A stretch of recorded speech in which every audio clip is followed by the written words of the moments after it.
Dans la pénombre de sa modeste cuisine, Monsieur Dubois tenait délicatement sa tasse de thé, les yeux errants au dehors de la fenêtre, où le crépuscule cédait la place à la nuit. Le silence de la maison était interrompu seulement par le tic-tac de l'horloge murale, marquant le passage d'un autre jour sans la présence de Sébastien et Caroline. Chaque coup d'œil à l'horloge amenait un soupir plus profond, un mélange de déception et de tristesse qui pesait sur sa poitrine. « Il travaille encore tard », murmura-t-il pour lui-même, essayant de trouver une justification à l'absence de son fils et de sa belle-fille, une routine devenue de plus en plus courante. Pourtant, au fond de lui, une inquiétude plus sérieuse le tourmentait, la possibilité d'être un fardeau pour le jeune couple. La vie de Monsieur Dubois avant l'incendie semblait maintenant un rêve lointain, une existence paisible dans une petite maison à l'extérieur de la ville, entourée d'un jardin qu'il entretenait avec dévouement. Le souvenir de son chez lui, réduit en cendres par un désastre que les pompiers attribuaient à un court-circuit, était encore une blessure ouverte dans son cœur. « J'avais tout sous contrôle », réfléchit-il, se remémorant les jours où son indépendance était une source de fierté. L'incendie avait non seulement emporté son foyer, mais aussi sa santé, aboutissant à un AVC qui l'avait rendu dépendant de l'aide des autres. C'est alors que Sébastien et Caroline l'avaient accueilli. Initialement, la gratitude remplissait son cœur, mais avec le temps, la conscience de sa fragilité et la perception du fardeau qu'il pouvait représenter pour le couple commencèrent à empoisonner ses jours. Dans un moment d'introspection, alors que la nuit s'approfondissait dehors, Monsieur Dubois médita sur ses options, redoutant le moment où sa présence deviendrait insoutenable pour le couple. L'amour pour son fils l'empêchait d'exprimer ses craintes, choisissant de souffrir en silence, espérant ne pas être la raison pour laquelle Sébastien et Caroline semblaient de plus en plus distants. Leur arrivée, toujours après la tombée de la nuit, était devenue le moment le plus attendu et en même temps le plus redouté de la journée. Peut-être que je m'imagine juste des choses, tenta-t-il de se convaincre, bien qu'au fond de lui, il sache que la réalité pourrait être bien différente de ce qu'il voulait croire. Monsieur Dubois décida de dissimuler ses sentiments de tristesse et d'inquiétude, choisissant de préserver la paix familiale, tout en aspirant secrètement à une solution qui soulagerait le poids de sa présence dans la vie de Sébastien et Caroline. La solitude et l'incertitude se mêlaient à son espoir silencieux que les choses pourraient, d'une manière ou d'une autre, s'améliorer. Alors que la nuit avançait, Monsieur Dubois se permit de se plonger dans les souvenirs d'un temps plus heureux. Ses pensées s'envolèrent vers les jours ensoleillés passés dans son jardin, un refuge de paix et de beauté qu'il avait créé de ses propres mains. Là-bas, chaque plante et fleur était un témoignage de son amour pour la nature et de sa capacité à faire pousser la vie à partir de la terre. C'était un endroit où la solitude ne se faisait jamais sentir, même après la douloureuse perte de sa bien-aimée épouse. Elle avait été sa compagne pendant des décennies, partageant chaque joie et chaque adversité, jusqu'à ce que la maladie l'emporte. Son absence laissait un vide immense dans la vie de Monsieur Dubois, mais le jardin, d'une certaine manière, maintenait vivante sa mémoire. Prendre soin des plantes était devenu une façon d'honorer leur amour, un rituel quotidien qui remplissait ses journées de sens. La maison, modeste mais accueillante, était un sanctuaire de souvenirs et de moments partagés. Chaque coin reflétait la vie qu'ils avaient construite ensemble, des photographies accrochées au mur jusqu'aux meubles choisis ensemble. Vivre seul était difficile, mais Monsieur Dubois trouvait du réconfort dans la continuité de la vie qu'il avait construite avec sa femme. Cependant, tout a changé ce jour fatidique. Comme d'habitude, Monsieur Dubois était sorti faire des courses, laissant sa maison tranquille sous le soleil de midi. L'incendie, imprévu et vorace, avait commencé en son absence, un court-circuit caché dans les entrailles de la vieille structure qui s'était rapidement transformée en un enfer dévorant. En rentrant, les bras chargés de sacs de courses, la vision qui s'offrit à lui était celle d'une pure désolation. Là où se dressait autrefois sa maison, il ne restait que des ruines fumantes. Le choc fut si intense que ses jambes fléchirent, et les sacs tombèrent au sol, répandant leur contenu sur le trottoir. Monsieur Dubois s'effondra, le cœur serré par un mélange de douleur et d'incrédulité. À ce moment-là, plus que la perte matérielle, ce qui le frappa fut la destruction de ses souvenirs, la disparition du foyer qu'il avait tant aimé et entretenu avec sa femme. Le jardin, son refuge et sa connexion avec elle, n'étaient plus qu'un tas de cendres. Alors que la nuit enveloppait Monsieur Dubois dans la maison de son fils, les souvenirs de l'incendie brûlaient encore vifs dans son esprit. Le chapitre se termine avec lui s'endormant, les souvenirs d'un foyer perdu résonnant dans ses rêves, un rappel douloureux de tout ce qui lui avait été arraché ce jour-là. Le lendemain matin, après avoir replongé dans les souvenirs d'un foyer perdu, Monsieur Dubois se réveilla l'esprit embrumé par la tristesse, mais aussi par la détermination. L'incident qui avait conduit à son AVC avait été un tournant dans sa vie, le forçant à affronter une réalité à laquelle il n'avait jamais imaginé être confronté, la dépendance. se remettre de l'AVC avait été comme escalader une montagne dont le sommet semblait toujours s'éloigner à chaque avancée. Les premières semaines à l'hôpital avaient été un tourbillon de visages préoccupés, de médicaments incessants et du battement constant de machines surveillant chaque battement de son cœur. Le diagnostic avait été un coup dur, paralysie temporaire des membres, une barrière physique qui le séparait désormais non seulement de son jardin, mais aussi de son autonomie. Pourtant, M. Dubois refusait de se rendre à la désolation. En lui, une flamme de résilience brûlait, nourrie par le souvenir de son jardin et par le désir de ne pas devenir un fardeau pour Sébastien et Caroline. « Je dois me rétablir », murmura-t-il pour lui-même, encore et encore, transformant ses mots en un mantra personnel. La physiothérapie est devenue une partie essentielle de ses journées. Au début, les mouvements étaient frustrants inefficaces, ses membres refusant d'obéir à ses ordres. Chaque tentative ratée apportait des larmes de frustration, mais aussi une obstination féroce. Monsieur Dubois s'accrochait à l'espoir de progrès, aussi minime soit-il, célébrant chaque petit triomphe comme une victoire monumentale. Le jour où il parvint à bouger les orteils fut marqué par une joie presque enfantine. Cependant, sa lutte intérieure était compliquée par la préoccupation croissante d'être un fardeau. Observer Sébastien et Caroline ajuster leur vie pour l'accommoder, même avec des sourires encourageants, intensifiait son anxiété. Il remarquait les regards échangés entre le couple, percevant le poids de sa présence dans leur routine déjà bien remplie.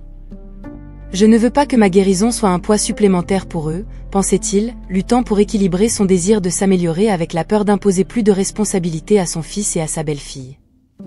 Cette crainte, cependant, n'entamait pas sa détermination.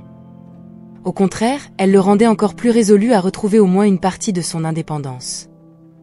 Monsieur Dubois regardait par la fenêtre de sa chambre, observant les arbres se balancer avec le vent dehors, un parallèle subtil avec sa propre lutte intérieure. Tout comme les arbres se courbent et résistent aux tempêtes, moi aussi je dois affronter mes propres défis, réfléchissait-il, trouvant dans la nature une source d'inspiration pour poursuivre son chemin de guérison, non seulement pour son bien-être, mais aussi pour alléger le fardeau qu'il croyait imposer à Sébastien et Caroline. Alors que les jours passaient, la maison de Sébastien et Caroline, qui avait autrefois semblé être un havre de sécurité et de soins pour Monsieur Dubois, commençait à se transformer en un lieu de silence prolongé et de regards évités.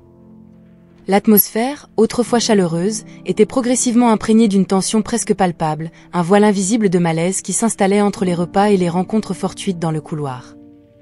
Monsieur Dubois, toujours dans sa lente récupération, ne pouvait s'empêcher de remarquer les changements subtils mais significatifs dans le comportement du couple. Sébastien, autrefois le fils aimant, semblait maintenant porter le poids du monde sur ses épaules, ses habituelles conversations pleines de vie et d'enthousiasme laissaient place à des monosyllabes et des sourires forcés. Caroline, dont la gentillesse n'avait jamais failli, semblait désormais perpétuellement distraite, son attention toujours partagée entre ce qui se trouvait devant elle et une pensée lointaine et préoccupante. Un jour, Monsieur Dubois tenta d'aborder délicatement la question lors du dîner, un moment qui conservait encore des vestiges de l'ancienne normalité. « Vous avez beaucoup travaillé ces derniers temps », commenta-t-il, essayant de sonder les eaux troubles qui s'étaient formées entre eux. Sébastien échangea un regard rapide avec Caroline avant de répondre, un geste aussi fugace que chargé de sens, qui fit ressentir à Monsieur Dubois une pointe de tristesse. « Oui, le projet au travail nous a demandé beaucoup d'efforts », répondit Sébastien, sa voix portant l'écho d'une excuse déjà maintes fois utilisée. La réponse fut acceptée, mais la véritable conversation resta non dite, suspendue dans l'air comme un rideau invisible séparant Monsieur Dubois de la vie de son fils et de sa belle-fille. Les jours de récupération, censés être synonymes de progrès, commencèrent à se confondre avec le sentiment croissant d'isolement. Chaque fois que Sébastien et Caroline partaient travailler, le laissant seul avec ses pensées et la compagnie silencieuse des livres, Monsieur Dubois se retrouvait plongé dans des réflexions amères sur sa présence là-bas. C'était des nuits comme celle-ci, alors qu'il était allongé éveillé dans son lit, que Monsieur Dubois commençait à se demander si sa guérison était une source d'inquiétude pour le couple. Et s'il préférait vraiment que je ne sois pas là, se demandait-il, un nœud se formant dans sa gorge. L'idée d'être un fardeau, une épine dans le pied de la vie que son fils et Caroline essayaient de construire, était une pensée qui lui volait le sommeil et remplissait ses jours d'insécurité. La tension atteignit son paroxysme un après-midi où, par mégarde, Sébastien laissa échapper un soupir de frustration en pensant que Monsieur Dubois n'était pas là. Le son, bien que léger, portait un poids immense, suffisant pour confirmer les craintes de Monsieur Dubois. À ce moment-là, ce qu'il restait de son espoir que les choses pourraient redevenir comme avant a commencé à s'estomper, ne laissant que le doute et l'inquiétude que, peut-être, son séjour là-bas touchait à sa fin, non par choix, mais par nécessité. Par une matinée ensoleillée qui contrastait avec l'atmosphère sombre à l'intérieur de la maison, Monsieur Dubois décida de prendre l'air dans le petit jardin à l'arrière, un espace que Sébastien et Caroline avaient aménagé pour lui. C'est là qu'il rencontra Madame Lefebvre, sa voisine dont le jardin se confondait avec celui de Sébastien, séparé seulement par une clôture basse. Madame Lefebvre, une dame d'un certain âge aux yeux qui semblait renfermer plus d'histoire que les livres de la bibliothèque de Monsieur Dubois, était en train de tailler ses roses quand elle remarqua sa présence. Avec un signe de tête, elle entama une conversation qui évolua rapidement des commentaires sur le temps à des partages plus personnels. « Vous savez, Monsieur Dubois, ce n'est pas facile pour nous, les plus âgés, dans les familles de nos jours, commença-t-elle, sans détourner le regard de ses plantes. Mon fils et ma belle-fille, eh bien, il semble penser que je suis plus un meuble ancien qu'une partie vivante de la famille. » Les mots de Madame Lefebvre trouvèrent un écho dans le cœur de Monsieur Dubois, qui écoutait avec un mélange de sympathie et d'inquiétude croissante. Elle continua, décrivant comment elle se sentait ignorée et parfois, même évitée chez elle, comme si sa présence était une gêne. « Parfois, je pense qu'il préférerait que je sois n'importe où ailleurs, dit-elle, avec un rire amer qui n'atteignit pas ses yeux. Mais où irais-je d'autre ? C'est chez moi, même si parfois cela ne semble pas être le cas. » La conversation, bien que brève, sema des graines de doute et de peur dans le cœur de Monsieur Dubois. L'histoire de Madame Lefebvre, bien que unique dans ses détails, reflétait ses propres préoccupations quant au fait d'être un fardeau pour Sébastien et Caroline. Il commença à se demander si les sourires chaleureux et les mots d'encouragement qu'il recevait de son fils et de sa belle-fille étaient sincères ou si, derrière eux, se cachait le désir secret qu'ils disparaissent simplement, comme le suggéraient les récits de sa voisine. En rentrant chez lui, Monsieur Dubois sentit un nuage de mélancolie s'abattre sur lui. Les histoires de Madame Lefebvre, bien qu'elles reflétaient peut-être seulement sa propre situation familiale compliquée, avaient intensifié ses insécurités, le faisant remettre en question sa place dans la maison et dans la vie de Sébastien et Caroline. Ce jour-là, et de nombreux autres qui ont suivi, furent marqués par une introspection silencieuse, où Monsieur Dubois pesait chaque interaction, chaque mot échangé, cherchant des signes que, peut-être, il était aussi perçu plus comme un fardeau que comme un être cher. La confiance et le confort qu'il tentait de reconstruire dans sa nouvelle vie furent ébranlés, le laissant naviguer dans un océan d'incertitude, où les eaux autrefois calmes s'agitaient maintenant de doute et de peur, tous alimentés par les confidences toxiques échangées par-dessus la clôture du jardin. Après des jours de réflexions angoissantes, nourris par les confidences de Madame Lefebvre et par l'atmosphère de plus en plus chargée à la maison, Monsieur Dubois prit une décision douloureuse, mais qu'il croyait être la plus sage. Il décida d'aborder Sébastien et Caroline avec une proposition qui lui avait coûté des nuits de sommeil à formuler, demander à être transféré dans une maison de retraite.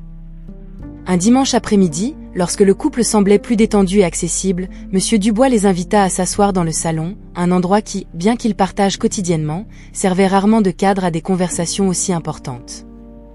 Avec une voix tremblante, mais essayant de garder une apparence de fermeté, Monsieur Dubois commença. « Sébastien, Caroline, j'ai beaucoup réfléchi à notre situation. » Il fit une pause, cherchant les mots justes. « Et je crois qu'il est temps de considérer la possibilité que je déménage dans une maison de retraite. » Le silence qui suivit fut lourd. Sébastien et Caroline échangèrent des regards, une communication non verbale que Monsieur Dubois interpréta comme une confirmation de ses pires craintes.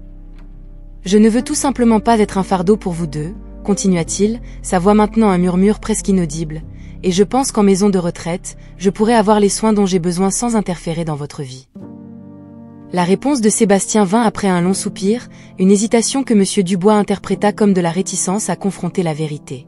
« Papa, nous devons réfléchir à cela. » « Ce n'est pas une décision facile, » dit Sébastien, évitant le contact visuel direct, ce que Monsieur Dubois comprit comme une tentative de dissimuler sa véritable émotion ou peut-être un soulagement. Caroline, quant à elle, ajouta d'une voix douce mais ferme, « Bien sûr, nous voulons le meilleur pour vous.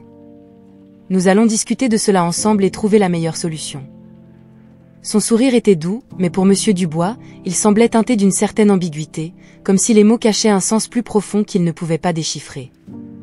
Convaincu que sa proposition avait en fait été acceptée, même si elle était enveloppée de paroles de réconfort et de promesses de discussion, Monsieur Dubois ressentit un mélange aigre-doux de soulagement et de désolation. Un soulagement de croire qu'il prenait une décision pour le bien-être de tous, une désolation de sentir que sa présence était en effet un fardeau que ses proches étaient prêts à alléger. La conversation se termina par des promesses vagues de revenir sur le sujet après une considération plus approfondie. Cependant, pour Monsieur Dubois, les expressions prudentes de Sébastien et Caroline furent suffisantes pour le convaincre que son départ était non seulement inévitable, mais peut-être secrètement souhaité. Dans les jours qui suivirent, Monsieur Dubois commença, dans son cœur, à se préparer à la transition vers une maison de retraite, voyant dans ce changement non seulement la fin d'un chapitre de sa vie, mais aussi l'espoir de commencer une nouvelle, même loin de la famille qu'il aimait tant. Dans les jours qui suivirent sa douloureuse proposition, Monsieur Dubois entreprit, le cœur lourd, les préparatifs pour ce qu'il croyait être le changement inévitable vers une maison de retraite. Chaque objet qu'il mettait dans sa valise était comme un fragment de sa vie, un rappel des souvenirs construits au fil des ans, désormais condensés en une petite collection de biens personnels. Alors qu'il sélectionnait soigneusement ce qu'il emporterait, Monsieur Dubois revivait des moments du passé, chaque vêtement, chaque livre, chaque photographie racontant une histoire, un souvenir de jours plus heureux.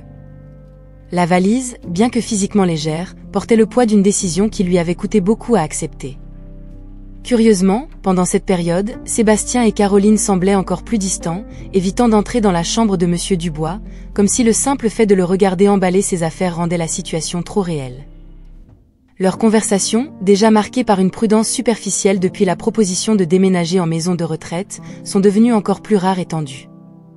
Il y a eu des moments où Monsieur Dubois, croisant Caroline dans le couloir ou essayant d'entamer une conversation décontractée avec Sébastien dans la cuisine, a remarqué une certaine hésitation dans leur regard, une réticence à aborder le sujet délicat. Cela n'a fait qu'approfondir sa confusion et nourrir un sentiment croissant d'isolement. Un après-midi, en découvrant une boîte contenant certains de ses livres préférés, Monsieur Dubois a tenté une fois de plus d'aborder le sujet, espérant obtenir un éclaircissement ou au moins une reconnaissance de ce qui allait arriver. « Sébastien, je pensais à la maison de retraite », commença-t-il, essayant de capturer le regard de son fils. Sébastien, cependant, détourna rapidement les yeux, l'interrompant avec un rapide « Oh papa, ce n'est pas le bon moment. Parlons-en plus tard, d'accord ?» Cet évitement est devenu une habitude, et chaque tentative de discussion était repoussée avec des promesses de plus tard qui ne se concrétisaient jamais. Le manque de communication claire de la part de Sébastien et Caroline sur le sujet plongea Monsieur Dubois dans une brume d'incertitude, le faisant remettre en question non seulement la décision de déménager en maison de retraite, mais aussi sa propre perception de la réalité de la situation. Malgré ses doutes, il continua ses préparatifs, animé par un sentiment d'obligation envers son fils et sa belle-fille, croyant fermement que son départ soulagerait le fardeau qu'il supposait être pour eux. La valise prête, près de la porte, devint un symbole de sa résignation, un témoignage silencieux de sa volonté de sacrifier son propre bonheur pour celui de sa famille. Cependant, l'ambiguïté des réactions de Sébastien et Caroline à sa décision, combinée à l'absence d'une conversation concluante sur le sujet, laissèrent Monsieur Dubois naviguer dans des eaux troubles d'émotions contradictoires. La préparation au départ, loin d'apporter un sentiment de résolution, ne fit qu'intensifier le sentiment de dérive, en attendant un mot, un geste, n'importe quoi qui lui donnerait une direction claire à suivre. La veille du départ présumé de Monsieur Dubois pour la maison de retraite se leva dans un silence dense, une tranquillité qui pesait sur la maison comme un brouillard épais, rendant chaque mouvement et chaque mot chargé de sens. La journée, qui aurait dû être comme les autres, s'est déroulée sous un voile de mélancolie, avec une tension entre les habitants de la maison atteignant un sommet presque insoutenable. Monsieur Dubois passa la majeure partie de la journée dans sa chambre, revoyant mentalement sa décision, tandis que la valise prête servait de rappel constant de sa détermination à aller de l'avant. Le sentiment de faire ce qui était nécessaire, cependant, était obscurci par une tristesse profonde, une douleur à l'idée de la séparation imminente avec son fils et sa belle-fille, avec qui il avait partagé tant de moments significatifs. Le dîner de cette nuit-là fut un événement silencieux, les trois assis à table avec une distance émotionnelle qui semblait plus grande que l'espace physique entre eux. Les tentatives de conversation étaient étouffées et brèves, avec Sébastien et Caroline échangeant des regards que Monsieur Dubois ne parvenait pas à interpréter. C'était comme si tous étaient pris dans leur propre bulle de pensée, incapables de trouver les mots justes pour exprimer le tourbillon d'émotions qu'ils ressentaient. Dans un moment de courage, Monsieur Dubois a tenté de briser le silence, sa voix tremblante dessinant les contours d'un avenir incertain. « Je veux que vous sachiez que cette décision n'a pas été facile. Mais je crois que c'est la meilleure pour nous tous. » Les paroles, bien que prononcées avec conviction, semblaient se perdre dans l'espace entre eux, laissant un écho de tristesse dans l'air. Sébastien parla enfin, sa voix basse, chargée d'émotions contenues. « Papa, nous comprenons. Nous voulons seulement votre bien. » Caroline acquiesça, ajoutant doucement, « Nous voulons vraiment que vous soyez heureux, Monsieur Dubois. » Mais les mots, destinés à offrir du réconfort, sonnaient creux dans l'atmosphère chargée, renforçant le sentiment de malentendu non résolu qui imprégnait la maison. Après le dîner, M. Dubois se retira dans sa chambre, ressentant un mélange complexe de soulagement et de désolation. La nuit fut longue, ponctuée de réflexions et d'une insomnie tenace, alors qu'il passait en revue chaque décision, chaque moment qui l'avait conduit à ce tournant de sa vie. Dehors, le vent chuchotait contre les fenêtres, une mélodie triste semblant faire écho à son propre état d'esprit.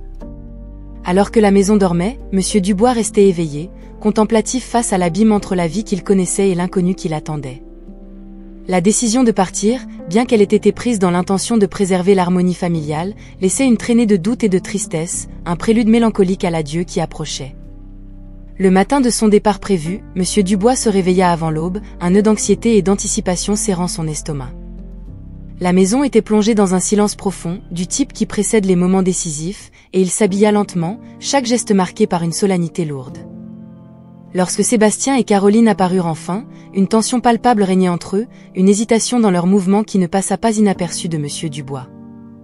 Après un petit déjeuner silencieux, encore un repas marqué par l'ombre de l'adieu imminent, ils aidèrent M. Dubois avec sa valise, un geste chargé d'une tristesse non exprimée. Le voyage commença dans le silence, avec M. Dubois assis à l'arrière, regardant le paysage familier par les fenêtres de la voiture. La ville défilait devant ses yeux, un tourbillon de couleurs et de formes qui faisait peu pour le distraire de son inquiétude croissante. Au fur et à mesure que le trajet avançait, un sentiment étrange commença à s'emparer de lui, une lente prise de conscience que quelque chose n'allait pas. Alors qu'ils approchaient de son ancien quartier, la confusion de M. Dubois se transforma en surprise, puis en totale incrédulité. « Où allons-nous » demanda-t-il enfin, sa voix brisant le silence qui s'étendait comme un voile sur eux. Sébastien, qui avait jusqu'alors gardé son attention sur la route, échangea un regard significatif avec Caroline, qui lança à M. Dubois un sourire tremblant, chargé de nervosité et d'attente. « Donne-moi juste un instant de plus, papa. »« Tu comprendras bientôt, » répondit Sébastien, sa voix basse, presque hésitante. Lorsque la voiture s'arrêta enfin, ce ne fut pas devant une maison de retraite, comme M. Dubois s'y attendait, mais plutôt dans une rue douloureusement familière. Le choc de la reconnaissance lui coupa le souffle, alors qu'il regardait, stupéfait, l'endroit où se dressait autrefois sa vieille maison. À la place des ruines auxquelles il s'attendait, se dressait une nouvelle construction, une maison qui, bien que différente, occupait le même espace que le foyer qu'il avait perdu. La confusion et l'anxiété qui dominaient M. Dubois ont laissé place à un tourbillon d'émotions contradictoires.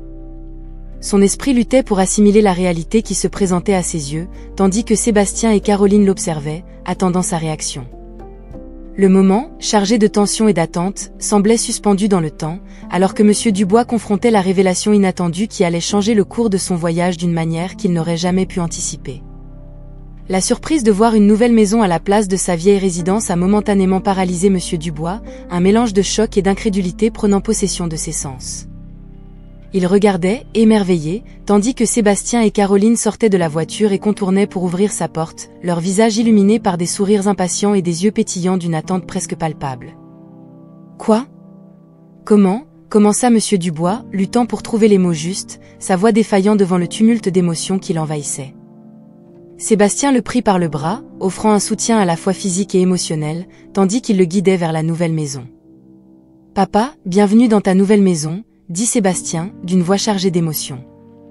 Après l'incendie, nous savions à quel point tu regrettais ton chez-toi, ton indépendance. Alors, nous avons commencé à travailler là-dessus.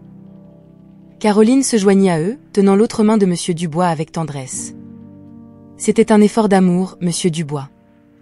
Nous voulions que tu aies à nouveau un endroit à toi, un endroit où tu pourrais créer de nouveaux souvenirs. Alors qu'ils approchaient de la porte d'entrée, M. Dubois regardait autour de lui, émerveillé par la vision du nouveau jardin qui commençait déjà à prendre forme, de petits bourgeons de vie émergeant de la terre, promettant un avenir de renouveau et de croissance. L'idée que Sébastien et Caroline avaient consacré autant de leur temps, de leurs ressources, et plus important encore, de leur amour pour reconstruire un foyer pour lui était écrasante. En entrant, M. Dubois fut accueilli par un intérieur chaleureux, où chaque détail semblait avoir été soigneusement choisi pour le faire se sentir chez lui. Les couleurs, les meubles, même l'agencement des pièces, tout parlait directement à son cœur, apportant une joie mêlée de larmes à ses yeux. « Vous avez fait tout ça, pour moi ?» parvint-il à dire, sa voix tremblante d'émotions débordantes. Sébastien et Caroline acquiescèrent, leurs propres yeux remplis de larmes. Nous voulions que tu saches combien tu es aimé, combien tu es important pour nous, expliqua Caroline, sa voix douce et ferme à la fois. À cet instant, alors qu'il se serrait dans le milieu du nouveau salon, la joie pure et indescriptible remplaça tout vestige de tristesse dans le cœur de Monsieur Dubois. La surprise et le geste inattendu de ses proches non seulement lui ont restauré un foyer qu'il pensait avoir perdu à jamais, mais ont également réaffirmé les liens familiaux qu'il craignait de voir se détériorer. La révélation de la nouvelle maison fut un tournant, un point de bascule qui a profondément transformé Monsieur Dubois, ravivant son espoir et sa volonté de vivre pleinement. La gratitude qu'il ressentait envers Sébastien et Caroline était immense, un sentiment si vaste que les mots ne pouvaient l'exprimer. Ce jour-là, il n'est pas seulement retourné à un endroit physique, mais il a également retrouvé son chemin vers le cœur de la famille, un lieu où l'amour et les soins transcendent les défis de la vie. Dans les jours qui ont suivi la révélation surprenante du nouveau foyer, la famille Dubois a connu un renouveau des liens qui semblaient, jusqu'alors, difficiles à imaginer. La maison, reconstruite avec tant d'amour et de dévouement par Sébastien et Caroline, est devenue le théâtre de nombreux moments partagés qui ont renforcé leur connexion, transformant chaque instant en un précieux souvenir. Monsieur Dubois, désormais plongé dans la joie de son nouvel environnement, se consacrait à de petites tâches dans le jardin, son enthousiasme rajeuni par l'opportunité de voir la vie refleurir sous ses soins.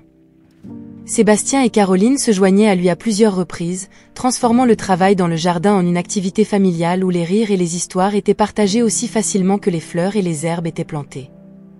Le soir, la maison résonnait de conversations et du bruit des repas préparés ensemble, un rituel devenu partie intégrante de leur quotidien. Ces moments à table, autrefois marqués par un silence tendu, étaient maintenant remplis de dialogues animés, de discussions sur la journée et de projets pour l'avenir. C'est lors de ces repas que de nombreux malentendus ont été dissipés, chaque membre de la famille exprimant ses sentiments et ses préoccupations ouvertement, apprenant l'importance vitale de la communication. Monsieur Dubois, en particulier, réfléchissait souvent aux jugements erronés qu'il avait portés, réalisant à quel point ses propres insécurités avaient faussé sa vision de la réalité. Il a compris que la prétendue distance qu'il ressentait entre lui et Sébastien et Caroline n'était pas le fruit de leur désir de s'éloigner, mais plutôt le reflet de sa propre peur d'être un fardeau. La générosité et les efforts que le couple avait démontrés en reconstruisant la maison étaient la preuve définitive de leur amour et de leur engagement, dissipant tout doute qui aurait pu persister dans son cœur. Cette nouvelle compréhension a amené Monsieur Dubois à apprécier encore plus les moments passés avec sa famille, reconnaissant que chaque jour était une opportunité de renforcer les liens qui les unissaient. Il a appris que même dans les circonstances les plus difficiles, l'amour et la communication peuvent surmonter tous les obstacles, transformant les malentendus en pont vers une compréhension plus profonde. Avec le temps, la maison sur l'ancien terrain de Monsieur Dubois s'épanouissait, à la fois littéralement et métaphoriquement.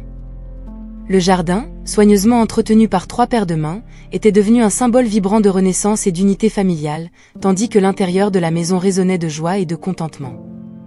Le voyage de la famille Dubois, à travers les défis et les révélations, a culminé en une compréhension partagée selon laquelle, ensemble, ils pouvaient affronter n'importe quoi, renforcés par l'amour inconditionnel qui les unissait.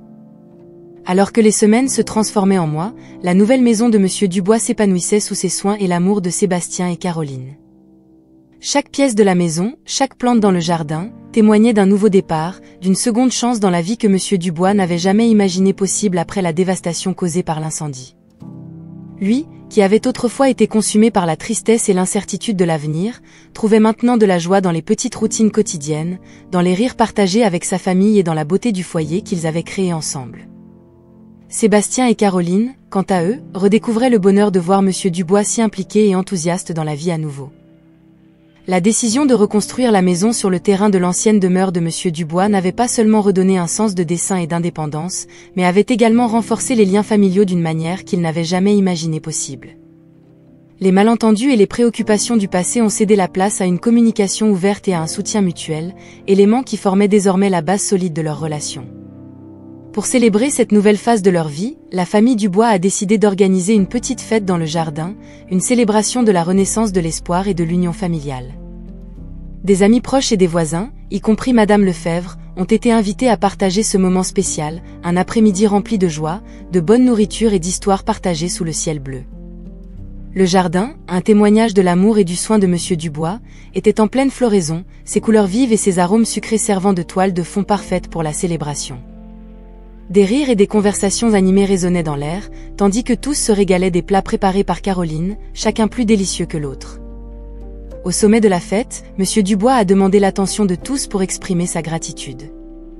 La voix serrée par l'émotion, il a parlé du voyage qu'ils avaient fait ensemble, des défis rencontrés et surmontés, et de l'immense amour qu'il ressentait pour sa famille.